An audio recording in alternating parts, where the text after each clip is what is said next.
is 21 years or older, responsible financially for continuing her education, a member or active friend of a Unitarian Universalist church, or fellowship in the region, and a registered student. Materials are due by July 31st, 2026. See the e-news for details. Now, please center yourself in preparation for worship.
Welcome to this religious community where we affirm the dignity of all who enter. We gather in community, understanding we are all sacred beings, diverse in culture, experience, identity, and theology. Our values invite us to a shared journey of truth and meaning-making. Together we foster a spirit of gratitude and generosity so that all may feel welcome and all can thrive. We're glad to be together this morning. Please enjoy our prelude, Canon of Praise, composed by Pachelbel, arranged by Hal Hobson, and performed by Linda Batterson.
Good morning.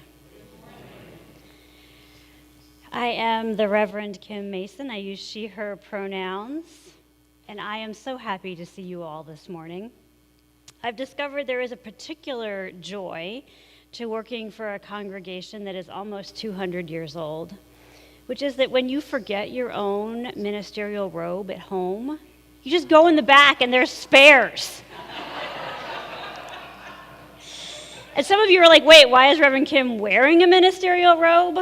Which is that this is flower communion. This is one of our high holy days in the Unitarian Universalist tradition. So that means that the ministers dress up. Reverend Sabrina's in a robe as well. So welcome to this flower communion on this Mother's Day Sunday. Today we are honoring as well the new members who have joined the congregation in this past year, and so it is a very full morning. I invite you into worship with words from the Reverend Kimberly Tomczyk Carlson. It is not by chance that you arrived here this morning. You have been looking for something larger than yourself. Inside of you, there is a yearning, a calling, a hope for more, a desire for a place of belonging and caring. Through your struggles, someone nurtured you into being, instilling a belief in shared purpose and a common yet precious resource that belongs to all of us when we share. And so you begin to seek that beloved community. People who do not put fences around love. Community that holds its arms open to possibility. And a heart home to nourish your soul and share your gifts. Welcome home. Welcome to worship. Please rise as you are willing and able and join us in our hymn of the month, number 345, With Joy We Claim the Growing Light.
We light our chalice today with words from the Reverend Selena Fox.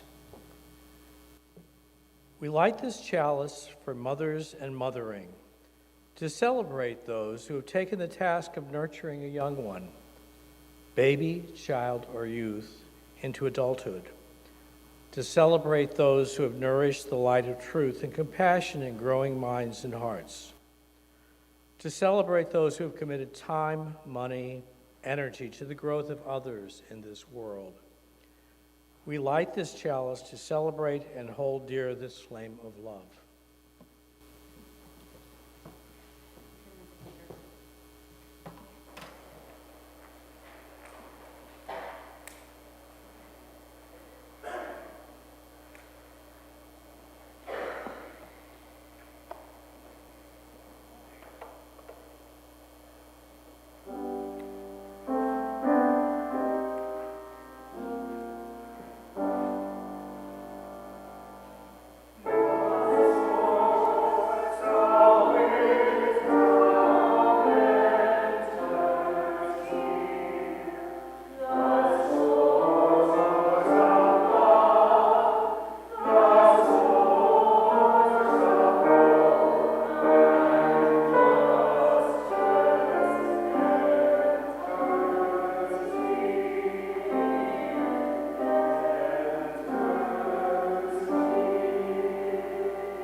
spring. As the beauty of new life abounds, we take time to recognize and welcome the new members who have joined our congregation in the past year. And we have all kinds of presents in the back, so we need help with presents. As I call your name, you are invited to come forward to the chancel. This person I know is watching online. I've already seen them. B.J. McGuff, Ian Simmons, I see you. Fred Anderson, Mary Anderson, Nita Penfold. I thought I saw Nita this morning. Roger Walker, Liz Allender, Steve Gibbs, and Shazim Bayani. All right, this is your line here. Pull it up. Right there. All right. Hand me the microphone. Step right up there. So, today we welcome into our community these new members who have chosen to make a commitment to this congregation by signing our membership book. We are so glad to have you among us. As a free church, we have no creed or doctrine which you must affirm in order to join. Instead, we ask, will you bring And your whole a self take-home and your chalice. unique gifts to this congregation? Will you deepen your spirituality and travel this faith journey in our community? Can I get a nod? Okay. Will you join us in creating a more loving and just world? If so, please say, we will. We will? We will. Thank you. How do you do this? I think it's you. Oh, Oh, no, it's me. Together, we search for, in the shared community, we support one another. Together, we search for truth and meaning and commit to the collective mission of this congregation. Joining means both giving and receiving support and honoring each other's worth and dignity, just as yours is honored. This community strives to live up to its highest ideals, yet sometimes we fail. In those times, we ask you to stay in relationship with us as together we live into the spirit of love. If you will join us in this shared ministry, please say, we will. congregation, will you welcome these new members with the warmth and acceptance of your fellowship? Will you seek to add your gifts and talents to the new gifts and talents they bring to us? Will you share our triumph and our struggles as our community grows and changes? Will you partner in nurturing spirituality, building community, and advancing justice? Please say, we will. Please rise in body or spirit and join me in saying together the unison words on the screen up here.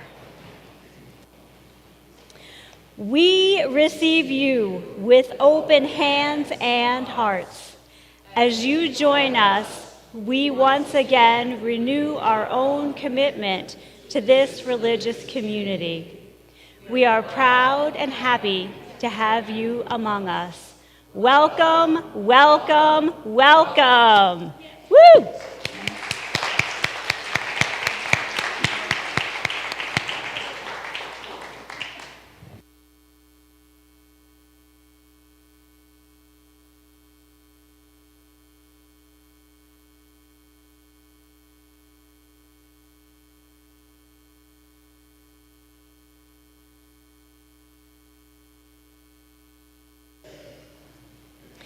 For those who were at fellowship dinner last night, our new members also received a flower in recognition of joining the church, and they were asked to bring that flower back this morning to symbolize how their individual gifts join with the rest of ours in making this community possible.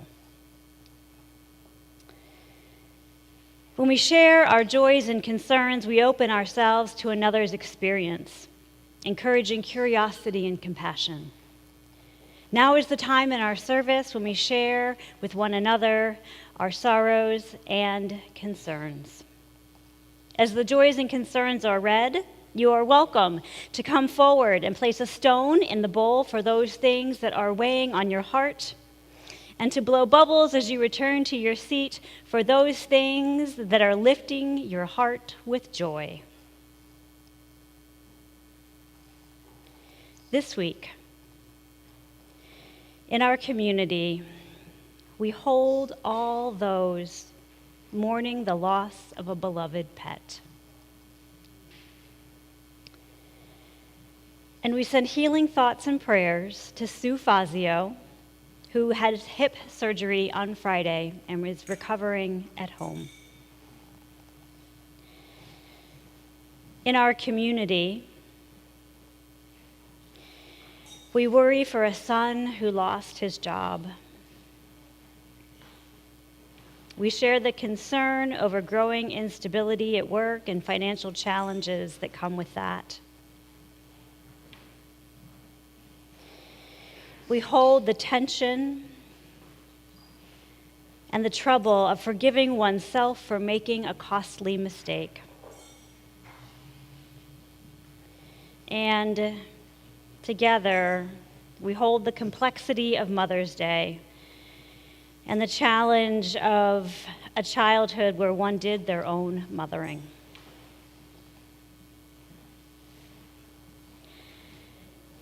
We hold these concerns with tenderness and compassion. May they be lighter because they are shared. As a community, we also share our joys and celebrations with one another. Congratulations to Sam Hunt, who graduated from the School of Fine Arts and Humanities at Lindenwood University with an MFA. Whoop, whoop. I've seen Sam is here this morning, so be sure and offer him your congratulations. I think he's with the youth group right now. And as you heard just a moment ago, we welcome Shazim Bayani, who signed the membership book last Sunday. Whoop, whoop. In our community, we celebrate a mom and sister who are visiting in town. Yay! We appreciate a fresh, clean house and a happy brain. I feel that. I want that for myself. There is appreciation here for the weekly Heartbreak and Hope podcast. They come straight to your inbox if you would like to take a listen. It's just me and Reverend Sabrina chattering about theology in the world. And we celebrate someone who is looks like a snowbird back home for the summer. Oh, back here, the opposite of a snowbird. Back home for the summer from Rochester. Welcome back to St. Louis. Doesn't that usually go the other way? You spend yeah. We lift up these joys with gladness and celebration. May they be magnified because they are shared. I'm loving all of the bubbles that are still happening. With many joys and concerns remaining unspoken in our hearts and minds, please join me in a spirit of prayer and mindful attention with words from the Reverend Linda Susan Ulrich. Spirit of life and love, holy within and among us, we offer our prayers and thanksgiving for all the mothers and mother figures, the grandmothers, aunties, extended family, and all of those who mother.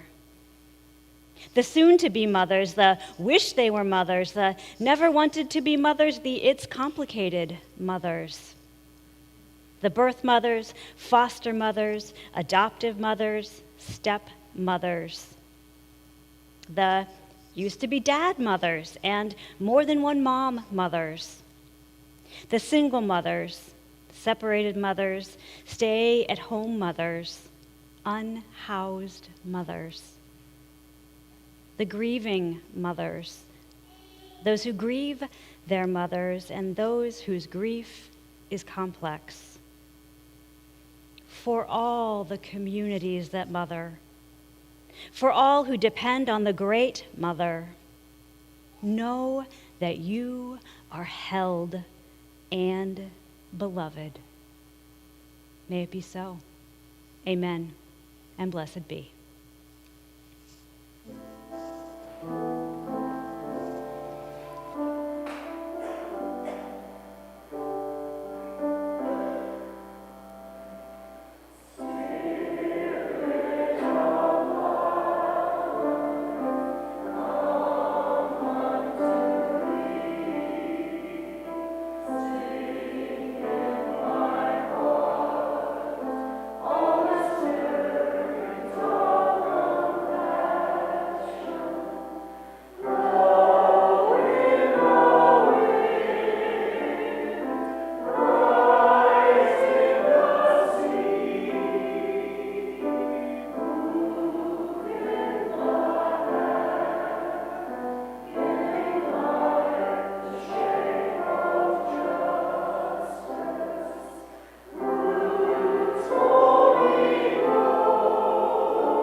So I'd like to introduce you to a really amazing mother.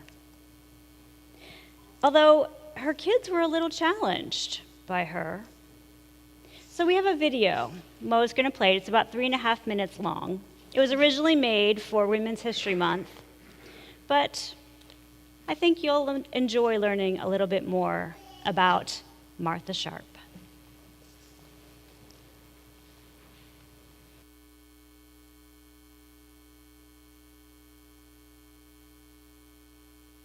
Of the founding 5 members of the Unitarian Service Committee, which later became UUSC. She was a social worker, married to the Reverend Waitstill Sharp, who was a Unitarian minister serving a congregation in Wellesley Hills, Massachusetts. And Martha and Waitstill were approached in late 1938 by Robert Dexter, who was the director of social relations at the American Unitarian Association, which we might call social justice today. And they asked the couple if they'd be willing to go to Czechoslovakia to assist refugees fleeing the Nazis there.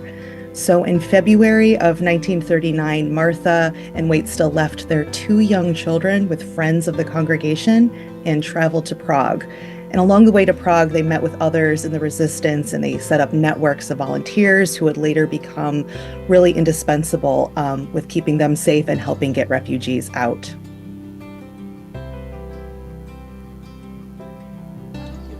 Border of Holland, and the Germans let us go through.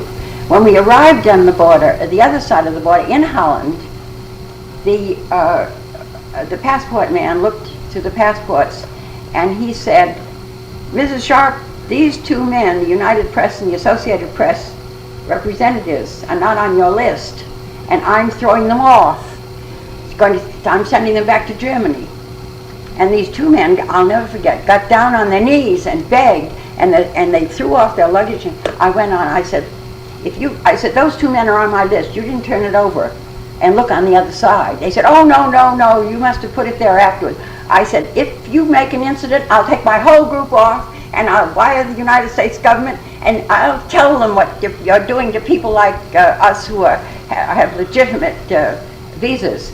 And so they said, all right, and they went out and got the men and put them back on the train, and the train moved on. Her work became the basis of the Kinder transports in Britain, which moved thousands of Jewish children out of Nazi-occupied Europe. Her work with the Unitarian Service Committee inspired her to run for Congress in 1946. She lost to the incumbent, Joe Martin, who repeatedly called Martha a little girl during his campaign. Martha remained committed to social justice throughout her life, continuing to work with USC and serving on the National Security Resources Board. And this is a really big honor. In 2006, Martha and Waitstill were the second and third U.S. citizens to be named Righteous Among the Nations, which is an honor bestowed to non-Jewish individuals who risked their lives to aid Jews during the Holocaust. Martha's legacy reminds me every day that I need to use my own privilege to keep the wheels of justice moving and to remember that moral outrage is a source of power that can be used and harnessed in useful ways. No matter how many times the situation seemed impossible, Martha trusted the community of people that she gathered around her, and she persisted. And she didn't allow sexism to end her justice work, no matter how many opponents sought to diminish her. She knew her power, and she knew how to persist through adversity. So that's something I keep with me in my own work.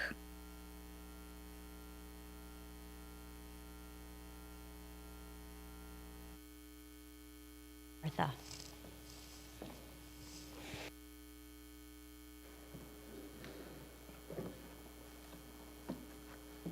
This is an excerpt from an article, Righteous Among the Nations, by Michelle Bates, Deacon, which appeared in UU World in the summer of 2006. The story of the Sharps' World War II heroism was little known outside their own circle until their grandson, Artemis Joukowsky III, began piecing it together. In his research, Joukowsky uncovered a tremendous network of people who made his grandparents' work possible. Church members and family, friends who cared for their children, legions of contacts of many faiths throughout Europe, fellow co-founders of the Unitarian Service Committee, Robert and Elizabeth Dexter, and the Reverend Charles Joy, and Unitarians around the country who donated money to support their efforts. Joukowsky had a very personal reason for bringing this story to light. He hoped that the restored history will be healing for a family that came apart as his grandparents left to save the world. His mother and her brother were 3 and 8 when their parents left for Czechoslovakia. Soon after returning to the United States, the couple divorced. Quote, "There's no question that the work my grandparents did in Europe redirected their lives," Joukowsky said. "They were never the same people again. It's not a choice I would have made." Some may view leaving home, church, and children as a necessary sacrifice, while others may see it as abandonment. Quote, "My parents were extremely gifted, courageous people, and they really designed their lives around helping people," recalls daughter Martha Sharp Joukowsky. Yet, when she was a teenager and her parents were divorcing, a judge asked her, "Which one of them do you want to live with?" Her reply, "Neither one of them." She recounts this matter-of-factly without bitterness. "They hadn't really been my parents. We sort of raised ourselves. I came to grips with it years ago when I was in my 30s with children of my own. I knew I had to take care of myself. My destiny was to be of my own making. Perhaps I'm more like my mother than I think I am." Artemis Joukowsky tries to imagine the way his grandmother would have framed the choice to leave her children behind. Quote, "She asked herself, what is a life worth?" End quote. "And what would I be willing to do to save it?" She decided that saving other people's lives and helping this terrible crisis was worth the trade-off.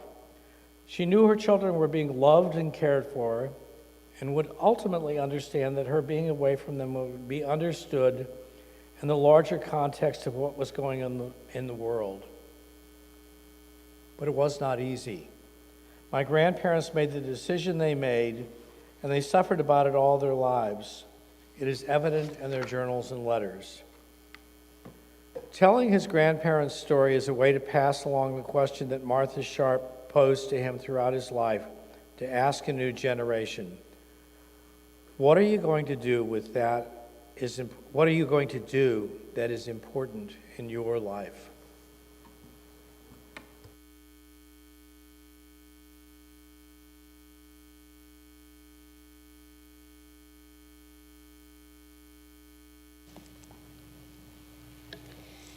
The First Unitarian Church of St. Louis strives to be a welcoming congregation, inspiring lives of loving kindness and integrity by nurturing spirituality, building community, and advancing justice.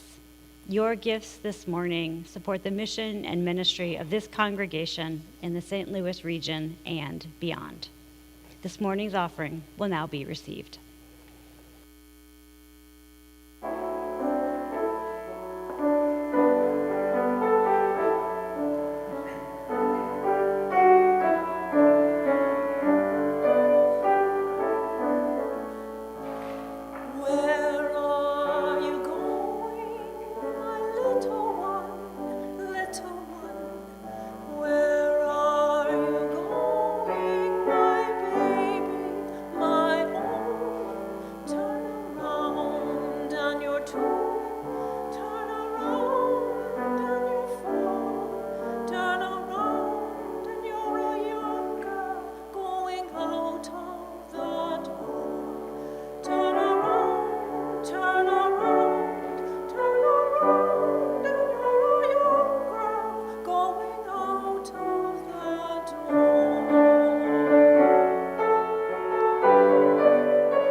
Thank you, Judy. Thank you, Anna. Last Sunday, we said thank you and released Alan Hoffman from his service with us as the accompanist. And so this morning, we welcome our summer accompanist who's joining us through August, Linda Patterson. Welcome, Linda.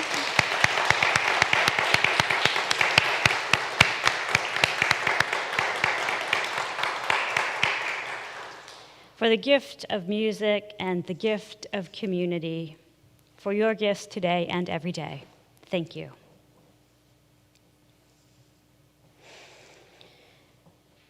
Religion is full of stories about mothers.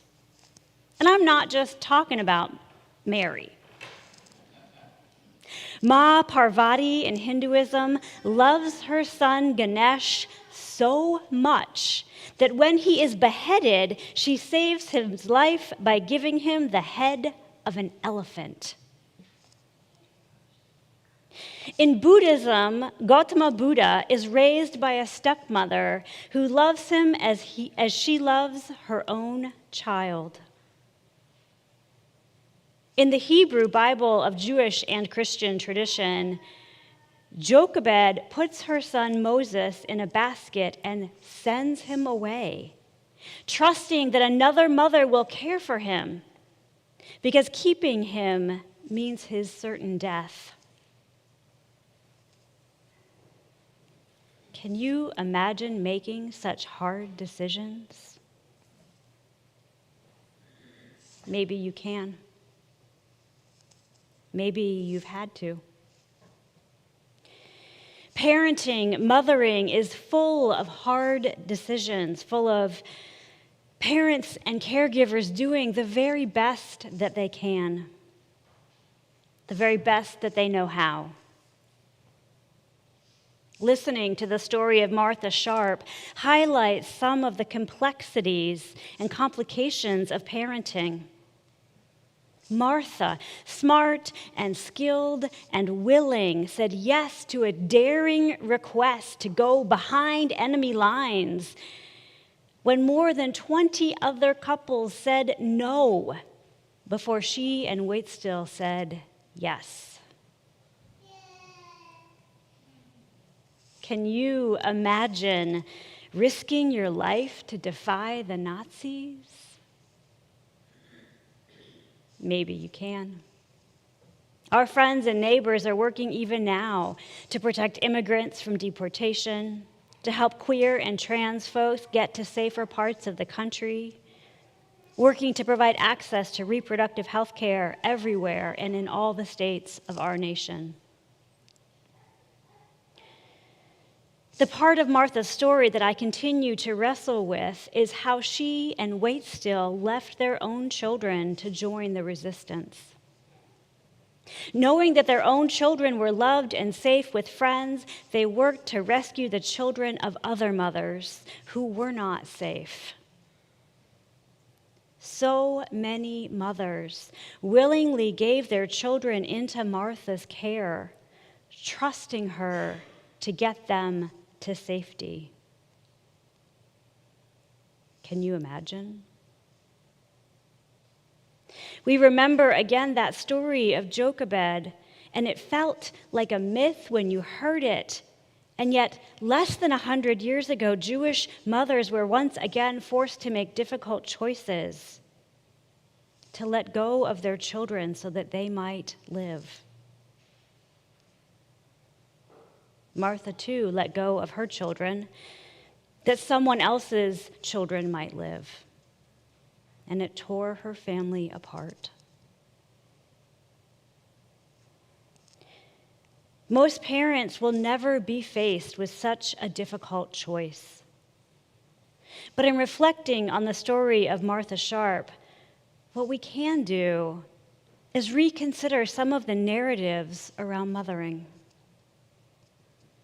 Martha had skills that were needed in the fight against fascism. She had an identity beyond just being a homemaker and a mother and a preacher's wife. We can remember that mothers are multifaceted people with lives of their own.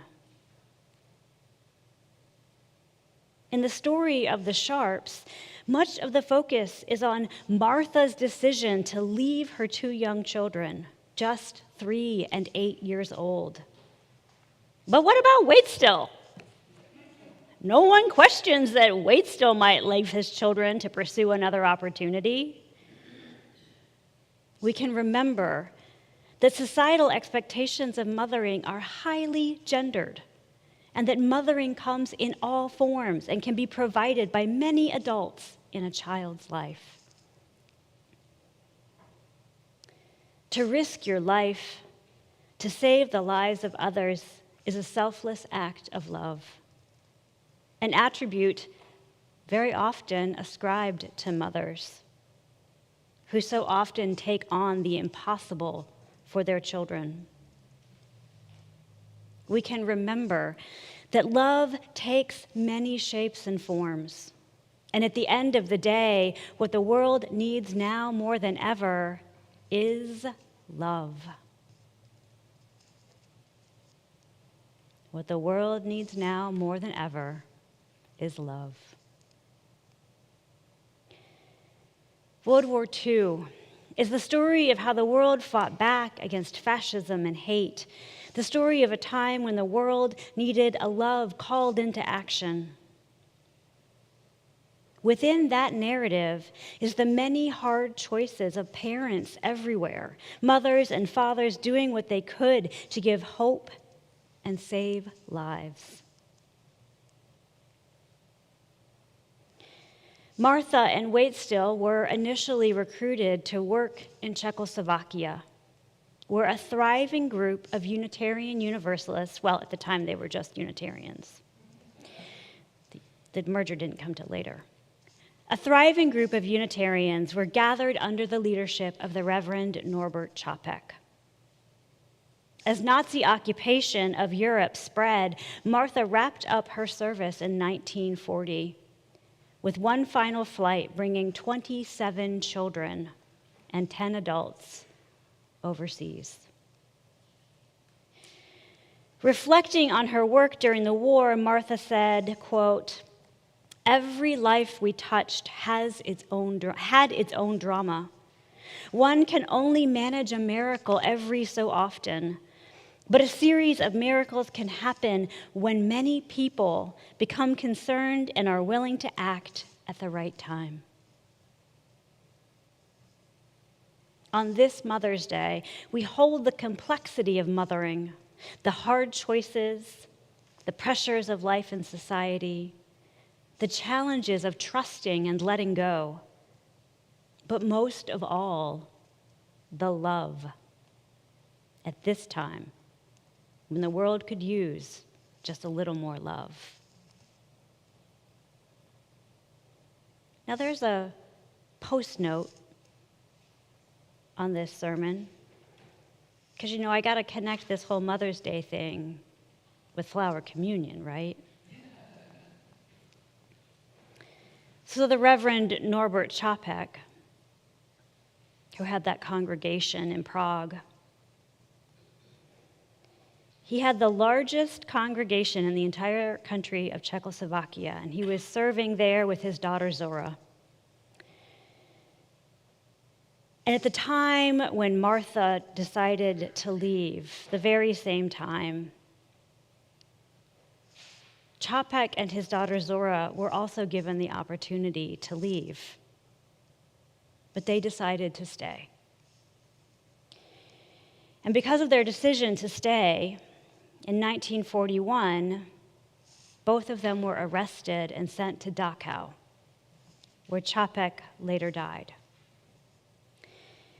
In his final letter to his wife, Čapek wrote, quote, "I am faithful to my best and highest hope, resolve and belief, wishing everyone well, believing in the future good of all of you, the family, the nation, humanity, and especially those most sorely tried.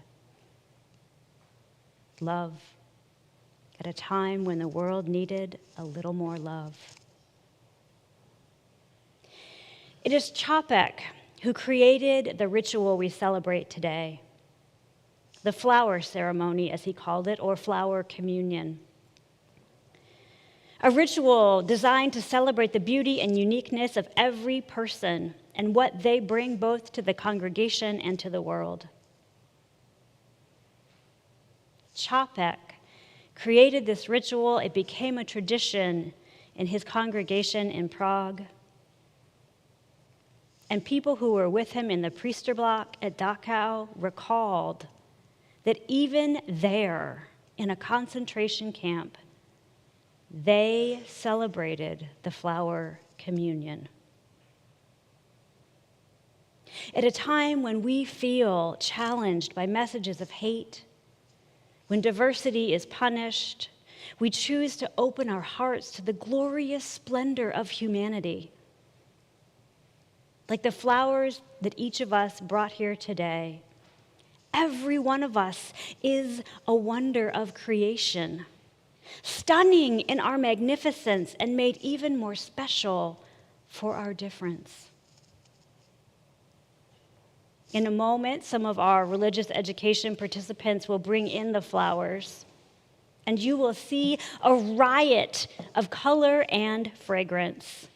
This is no carefully assembled bouquet, but rather a true reflection of how we come together. Messily, joyfully, brilliantly, a community gathered in celebration. And so, my friends, let's sing them in. We're going to sing number 188, Come, Come, Whoever You Are.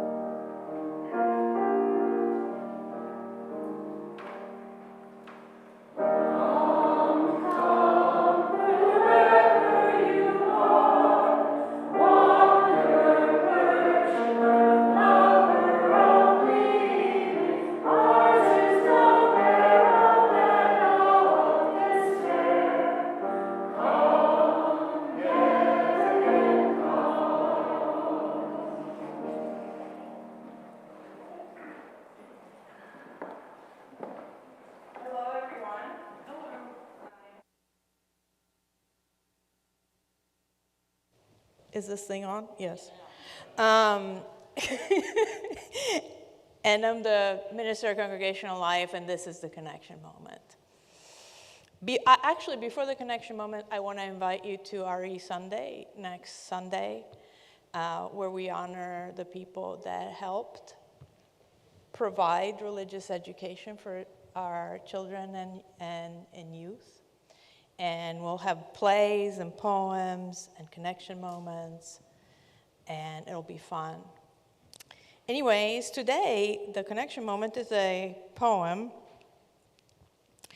that compares mothers to flowers. And it's one of my favorite pieces of work about Mother's Day because it encompasses the complexity of motherhood. So, this is a piece called Honoring the Bouquet of Our Mothers by Judy Wells. Today we pay homage to our mothers, the women who birthed us and watched us grow, wiped our noses and stuck Band-Aids on our knees and kept their fingers crossed that we would turn all right. The flowers arranged here for your visual delight are a testimony to your mother and mine, our collective mothers, all of them. See how unique they are, how different from one another. What an impressive array. Each flower is here to remind one of us about a particular mother and the indelible impression that she made on our lives. This is a little bit gendered, but it's all right. It's a little bit old. Some mothers are like forsythia spilling over the neighbor's fence, almost unbearably cheerful, energetic and determinedly curious, insinuating themselves into our lives. Some mothers are like daisies by the side of the road, humble, perhaps a little frayed around the edges, fretting as they picked at their clothing. Does he love me? Does he love me not? Some mothers are like irises in formal gardens, austere and complicated, holding themselves back as we try in vain to discover what's really inside. Some mothers are like roses displayed on a trellis, lovely, sweet-smelling, sure of their favorite place in our hearts. Some mothers are like thistles in a field, their sharpness wounding us as we try to get close. Some mothers are like violets coming up in the lawn, unassuming but tenderly loyal, always there regardless of how we take them for granted.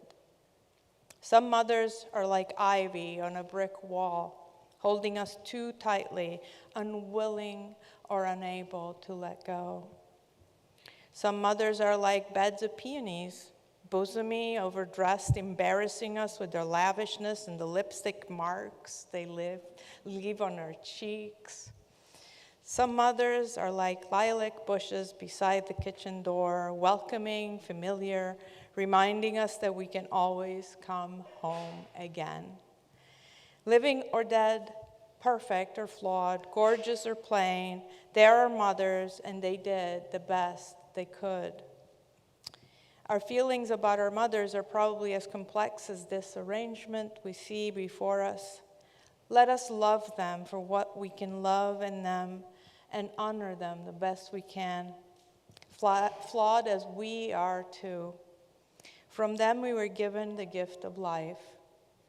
Let us say thank you, each in our own way.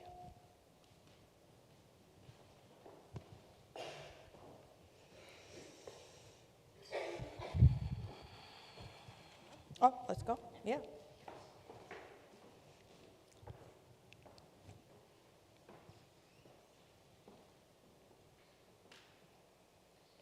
Honoring the beauty we each bring to this community, Flower Communion gives expression to the diversity of our congregation. As you entered today, the flowers you brought were placed in these baskets. And at the conclusion of our service, some of our children and volunteers will be out here in Elliott Hall to hand you a flower, a different one than the one you brought in. Some of you may be visiting this morning and did not know to bring a flower. The grace of this community is that while some did not bring flowers, others brought extras so that all may participate. The wonder of Flower Communion is that there are always more flowers remaining at the end than we began. It's like the loaves and fishes of flowers. Yeah. And so we bless these flowers today with words from the Reverend Dr. Norbert Čapek. Infinite Spirit of life, we ask blessing on these messengers of fellowship and love. May they remind us, amid diversities of knowledge and of gifts, to be one in desire and affection and devotion. May they also remind us of the value of comradeship, of doing and sharing alike. May we cherish friendship as one of the most precious gifts. May we not let awareness of another's talents discourage us or sully our relationship, but may we realize that whatever we can do, great or small, the efforts of all of us are needed to do the work of this world. Amen, and blessed be. So together we sing hymn number 78, Color and Fragrance, written for Flower Communion by Norbert Čapek. We will sing just 4 verses. Please rise as you are willing and able.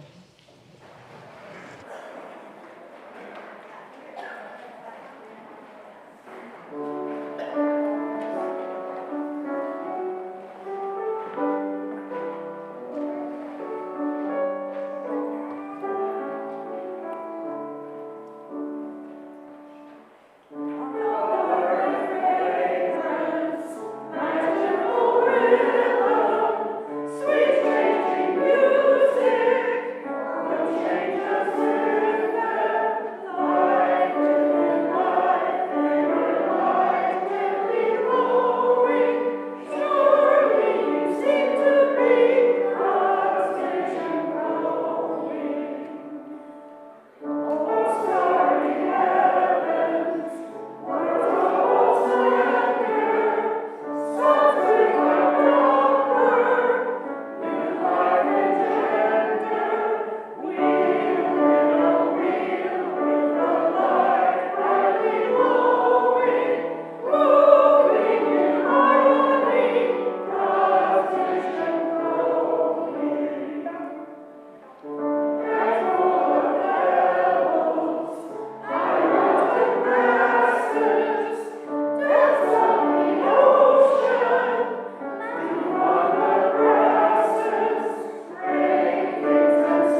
Our closing words come from Barbara Cheatham.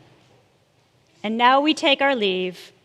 Before we gather here again, may each of us bring happiness into another's life. May we each be surprised by the gifts that surround us. May each of us be enlivened by constant curiosity. And may we remain together in spirit till the hour we meet again. Amen. Blessed be, and go in peace. Please stay for the postlude, and then as your final act of worship, turn and greet your neighbor.